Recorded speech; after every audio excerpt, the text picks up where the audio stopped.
Good morning students. आज हम civics का चैप्टर फर्स्ट स्टार्ट करने वाले हैं। ओके, इसमें पहला चैप्टर क्या है? इक्वालिटी। इक्वालिटी में समझते क्या हो? अच्छा, इक्वल समझते हो। इक्वालिटी मतलब समानता। किसे बोलते हैं? समानता। इसे होता क्या है? ये होता क्या है भाई? आपने देखा होगा आपके घर में आपके भैया को 10 रुपए और छोटा भाई आप है, आपको मिलता है 5 रुपए। क्या ये इक्वालिटी है कि नहीं? नहीं है। ऐसा क्यों? क्योंकि आप छोटे हैं, आपको 5 रुपए मिला, भैया पड़े हैं उनको 10 रुपए मिला। ठीक है। और ऐसे मैथ में आपने बार बार देखा होगा इक्वल।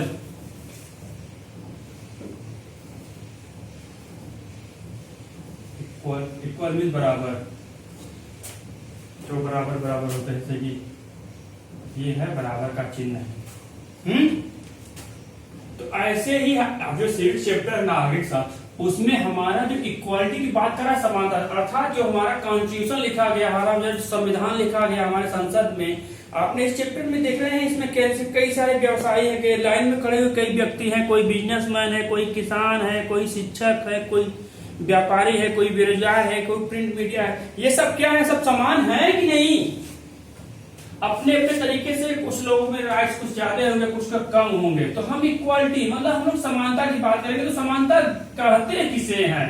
तो समानता से हमारा आशय यह है, हमारे संविधान के अनुसार, उसके अंतर्गत हमारे देश के सभी व्यक्ति अर्थात गोरे काले, छोटे बड़े, ऊंचे नीचे, चाहे किसी भी जाति के हो, लड़का लड़की, सबको समान अवसर प्रदान करना ही हमारे संविधान का, हमारे कानून क्या है? परम कर्तव्य है। अर्थात इसके अनुसार ये कहना चाह रहा है कि इक्वालिटी में जो जिस योग्य हो, सबको उसके समान अवसर मिलना चाहिए। अर्थात मैंने क्यों बोला एलिजिबिलिटी मतलब योग्य। अब योग्य क्या सा ये है कि पढ़ा लिखा इंसान ही कोई डिग्री पा सकता है। ये नहीं कि वो पढ़ा लिखा नहीं, उसे डॉक्टर बना दिया, ऐसा नहीं हो सकता। वो उसकी कैपेबिलिटी, उसे योग्य होगा तब उसे क्या होगा?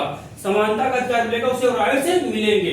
तो इक्वालिटी के अंतर्गत जो डिस्क्रिमिनेशन नहीं होना चाहिए, जैसे कि भेदभाव। ठीक है।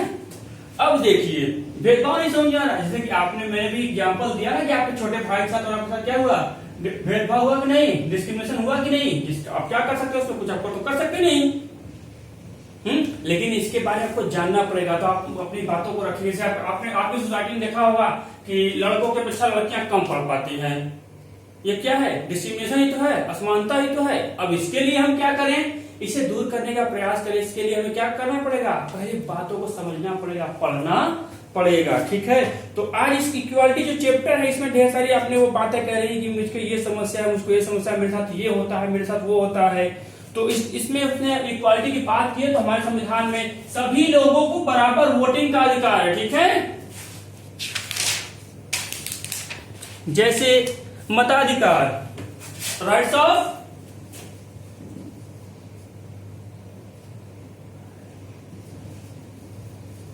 ऑफ वोटिंग मतलब वोट का अधिकार। आपके देश में हर किसी व्यक्ति को वोट देने का अधिकार हो, चाहे वो किसी भी क्षेत्र से आता हो, किसी भी जाति का हो, अमीर हो चाहे गरीब हो। अगर इसका आप अपमान करते हो, आप ये कहते हो कि आपको वोट देने का अधिकार नहीं है, तो क्या है? इक्वालिटी का क्या है? इंसल्ट है, उसका अपमान है। हमारे भारत संविधान अगर आप ऐसा करते हैं किसी को व्यक्ति को, अगर वो इक्वल है और 18 साल का है, उसे आप अगर वोट देने से मना करते हैं, तो वो क्या होगा? आप इसके लिए आप पर कानूनी कार्रवाई की जा सकती है। उसमें आपने और भी देखिए, और हाँ, सार्वजनिक रूप से मतलब यूनिवर्सल टाइप्स। ठीक है। आप देखिए यूनिवर्सल मतलब सार्वभौमिक रूप से आपको वो राइट्स उसको देने ही पड़ेंगे, चाहे कैसा भी क्वालिटी हो। ठीक है। अब देखिए अदर फैसिलिटीज की बात करते हैं। उसमें अदर फैसिलिटीज में क्या दिया हुआ है?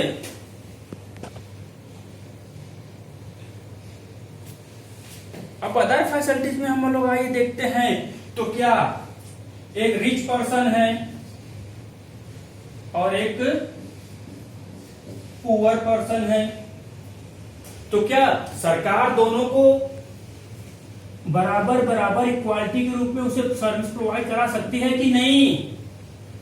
करा सकती है, लेकिन ये असमानताएं हमें देखने को सोसाइटी में मिलती है। आपने देखा होगा जो अमीर व्यक्ति है उससे ढेर सारी गवर्नमेंट फैसिलिटी प्रोवाइड की जाती है और जो पुअर है उसे 9 के बराबर मिलता है। क्यों? क्योंकि वो अपने राइट्स को वो जानता ही नहीं है, उसके लिए एजुकेशन रिस्पॉन्सिबल है। तो कहीं ना कहीं जब हम इसकी बात इक्वालिटी की बात करेंगे तो हम हर वो फैसिलिटी जो गवर्नमेंट की तरफ से आती है, जो हमारा राइट्स है, वो हमें पूरी की पूरी प्रोवाइड होनी चाहिए, तभी हम इक्वालिटी के डिफिनेशन को पूरा कर सकते हैं। अगर हमें देश में समानता लानी है, इक्वालिटी लानी है, तो सारी की सारी जो फैसिलिटीज हैं वो अमीर हो चाहे गरीब हो, जो जिस योग्य हो उसे उसकी योग्यता के बराबर हमें बांटने का प्रयास करना चाहिए, नहीं तो आगे जो है कि बहुत ही समस्याएं आती हैं। ठीक है, और इसमें दिया हुआ एक लेखक है अपनी जीव लिखता है। ठीक है, अब देखिए ह्यूमन रेपुटेशन जो सेल्फ रेस्पेक्ट है, ठीक है, ह्यूमन सेल्फ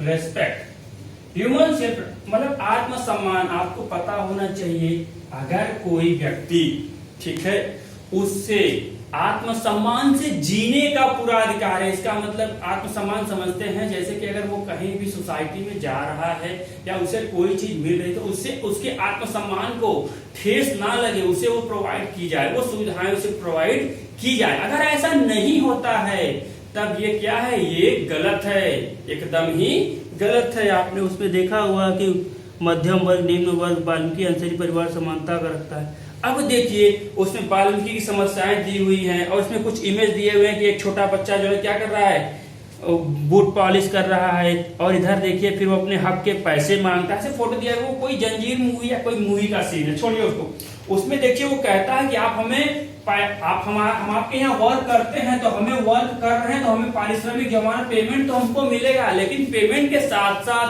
हमें वो रेस्पेक्ट भी चाहिए। समझ रहे कि नहीं? जैसे कि अगर आप ही आपके पापा अगर कहीं काम कर रहे हैं, उन्हें उनकी सैलरी मिल तो रही है, लेकिन सैलरी के साथ क्या उन्हें अगर आत्मसम्मान से रेस्पेक्ट नहीं मिल रहा, उन्हें गाली गलौज दिया जा रहा है, इज्जत नहीं मिल रही है, तो क्या उसके वहां पर उन्हें नौकरी करनी चाहिए? नहीं। अब उन्हें वहां पर नौकरी नहीं करनी चाहिए, उस पर कार्रवाई करनी चाहिए। हमें रेस्पेक्ट नहीं देते हैं, हमें आत्मसम्मान में आपके काम करने में ठेस पहुंचता है, उस पर वो कानूनी कार्रवाई कर सकते हैं। ठीक है, अब आइए, अब इंडियन डेमोक्रेसी में इक्वालिटी,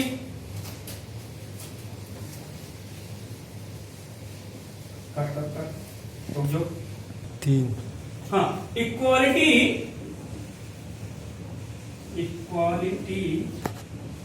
इन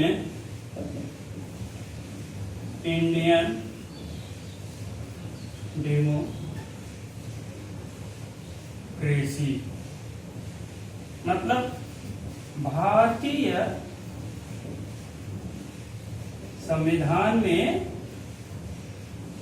समानता, इसका मेन टॉपिक है बुक में आपका, यही दिया हुआ है कि इसके बारे में जो आप ये पढ़ लेंगे, ये समझ लेंगे, तो सारे के सारे आपके जो मन में सवाल है शांत के शांत हो जाएंगे। ठीक है, equality in Indian democracy, democracy में लोकतंत्र समझते हो तो आपको पता होना चाहिए हमारा जो देश है वो इंडियन डेमोक्रेटिक कंट्री है, लोकतांत्रिक कंट्री है। तो आपको ये भी बता दें कि हमारे जब भीमराव अम्बेडकर जब संविधान लिख रहे थे तो उनका सबसे बड़ा मेन ध्येय यही था कि जो हमारा संविधान लिखा जाए, इसमें कोई भी सेक्टर, कोई भी कास्ट, कोई भी वर्ग, कोई भी ह्यूमन पर्सन हो, A to Z किसी को छोड़ा ना जाए, उसके जो उसे राइट्स हैं उसे प्रोवाइड अच्छे से, उसके हक उसको दिलाए जाए, चाहे वो ट्रिबल हो, चाहे SC ST OBC जनरल कोई भी हो, उसको जितने वो पॉपुलेशन में जितने लेवल पे है उसे हिसाब से रिजर्वेशन की व्यवस्था की गई कि उसे उसके राइट्स को उसको दिए जाए। क्योंकि पहले आपने देखा आजादी के पहले उन्हें उन चीजों को नहीं पता थी, वो पढ़े लिखे नहीं थे, उन्हें वो चीजें मिली ही नहीं थी।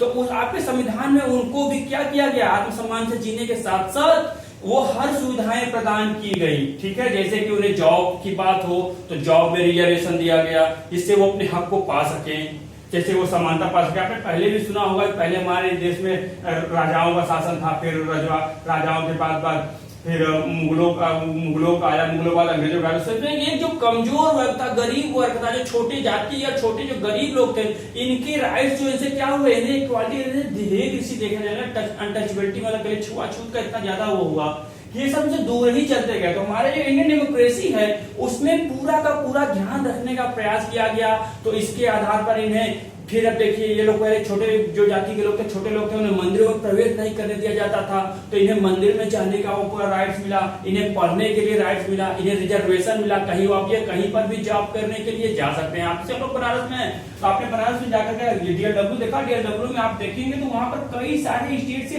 कई छोटी बिरादरी जाति के लोग भी वहां जॉब करने लगे।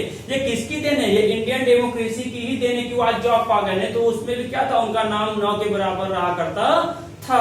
तो और फिर इसमें अब देखिए, अब पहले आपने देख रहे हो गरीब बच्चे पढ़ नहीं पाते थे, स्कूलों में जा नहीं पाते थे, उनके लिए गवर्नमेंट ने आरटीई जैसी व्यवस्था प्रोवाइड कराई। उसके साथ साथ मिड डे मील सुविधाएं, दोपहर का जो मध्याह्न भोजन है, मिड डे मील लिख लीजिए मिड डे मील, ठीक है। ये चीजें अब इससे हुआ क्या, उन्हें भी जो है कि थोड़ी सी लालसा बढ़ी, उनको स्कूल में जाने का रेशियो बढ़ा, वो भी थोड़ा पढ़ने लिखने लगे। और आज उसी का ध्यान दीजिए, उसी के साथ साथ आपने देखा होगा कि आज पहले हमारे देश में कुछ नहीं था, लेकिन इंडियन डेमोक्रेसी भारत संविधान में समानता के कारण ही आपने देखा कि आज हमारे देश का राष्ट्रपति रामनाथ कोविंद है, जो कि 80 से आते हैं। पहले ये चीजें क्या हो सकती थी? नहीं, पहले ये चीजें नहीं थी, लेकिन हमारे भारत संविधान में ऐसा संविधान लिखा गया जिससे कि ये चीजें हमें प्रोवाइड कराई जा सकी। ठीक है, तो आज के लिए इतना ही, आगे हम लोग क्लास इसके आगे का पढ़ाएंगे। ठीक है, थैंक यू।